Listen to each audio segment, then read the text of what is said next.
The Greeks had the maxim, know thyself. How do we come to know ourselves in terms of our personalities and, more importantly, potential? Well, one of the first ways to come to know yourself is to understand that you don't. You can learn to kind of watch yourself like you're watching a stranger, but you have to adopt a position. It's a position of radical humility, I would say. Humility in two senses. So one sense would be the humility of recognizing your ignorance. So you have to understand that you don't know who you are. And that's not easy to understand because you think you know, but then you remember you can't control yourself very well. You're not very disciplined. You're full of flaws. Maybe you don't know yourself as well as you think, but it's hard to get low enough to understand how deeply it is the case that you are ignorant about who you are. Now, there's an upside to that too, which also is that you're also ignorant about who you could be. And so the discovery of that, is some reward for the horror of determining who you actually are. And then I would say, well, then you watch yourself. You watch yourself like you're watching a stranger. You watch what you say and you listen. And you think, well, what sort of person would say that? And how am I reacting emotionally when I'm communicating in that manner? Is that making me feel stronger or weaker? Is it filling me with shame? Is it helping my confidence? Am I laying out a lie? Am I deceiving myself and other people? Am I adopting this personality at parties that is designed to impress and to amuse, and it comes across as nothing but self-centered narcissism? What are my dark fantasies? What are my aggressive fantasies? What is it that I'm willing to do? What am I interested in so that I'll spontaneously pursue it? What do I procrastinate about and why? What am I unwilling to do? What do I think is good? What do I congratulate myself for accomplishing? And what do I berate myself for failing to confront and to implement? Those are all incredibly complicated questions, and you don't know the answers to them. So that's a start. And then in terms of potential, well, you'll discover a little bit more about your potential as you discover who you are, especially the darker parts of yourself, because then you discover your potential for mayhem. There's some real utility in that. It's actually something that strengthens you, because the first thing that a realization like that can in fact produce is the ambition to incorporate that dangerousness into a higher order personality. And that can make you implacable. That can make you someone who can say no when you need to say no. That can make you someone who won't avoid necessary conflict. And so that's unbelievably useful. And so that's one of the potentials that you might discover. The other thing you do to discover your potential is you challenge yourself. It's like Rule 4 in my book, 12 Rules for Life, is compare yourself to who you were yesterday and not to who someone else is today. And that's kind of a good way to start this. It's like, well, take a bit of a look at yourself and think about what's not so good that you could improve, that you should improve by your own standards, and that you would improve, and set yourself a little goal. Maybe you're not studying at all at your university. Or maybe you're at work and you've got this stack of paper there, and you haven't looked at that damn stack for like a month, and you know that you should be. And you're bothering yourself at night because you're avoiding that. You think, well, I've avoided that stack of paper completely for 1 month. I'm quite a coward when it comes to whatever snakes might be hidden in that stack of paper. How about tomorrow I just put that stack of paper in front of me on my desk and I glance through it for 15 seconds. See if I can do that.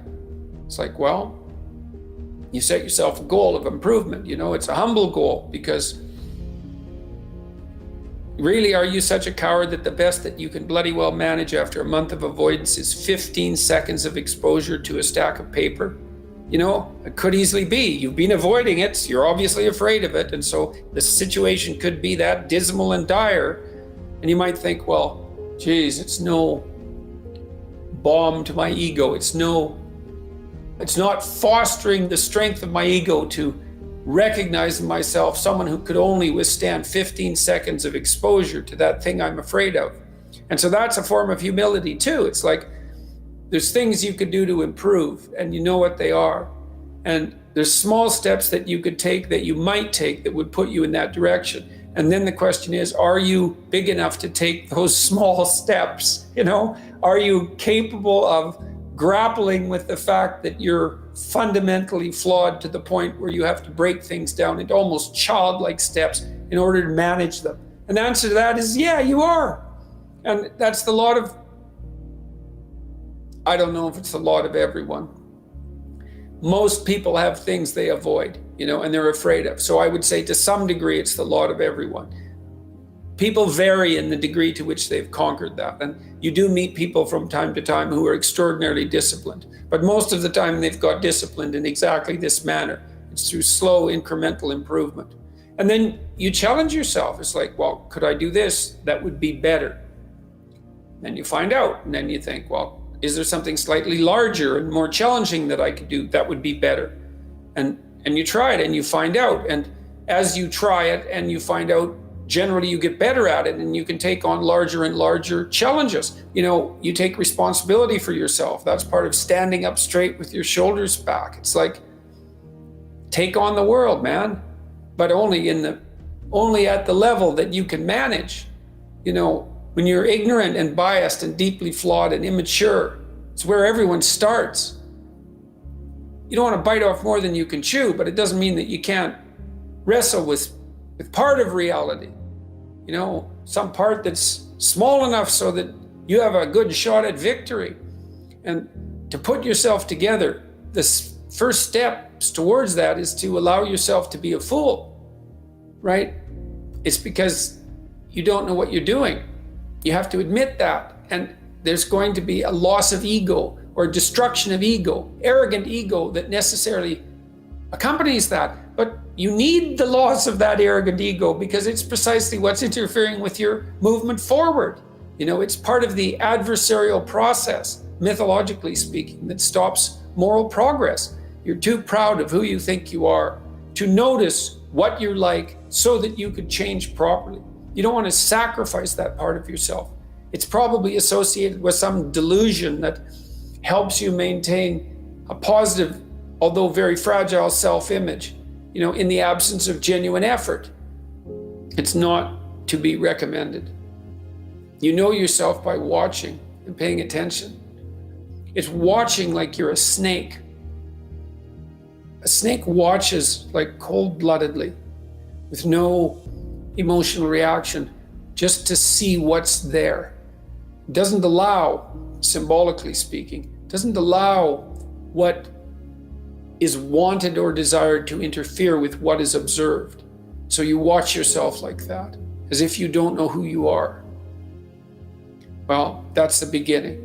And then you challenge yourself continually to see how far past yesterday you can push today and tomorrow, and to continually experiment with expanding the domains not only of your competence, but of your ability to increase that competence. And the upper limit to that is proportional to the moral effort that you put into it. The more that's guided by the highest of all possible visions, right? The alliance with the highest of all possible conceivable good. And the more it's accompanied by truth in speech and action, the more you will develop your potential. And you also, I suppose, have to be willing to undertake that as an adventure, because it's a hell of a thing to bear that kind of responsibility. It takes a person out of the ordinary. It takes them out of themselves.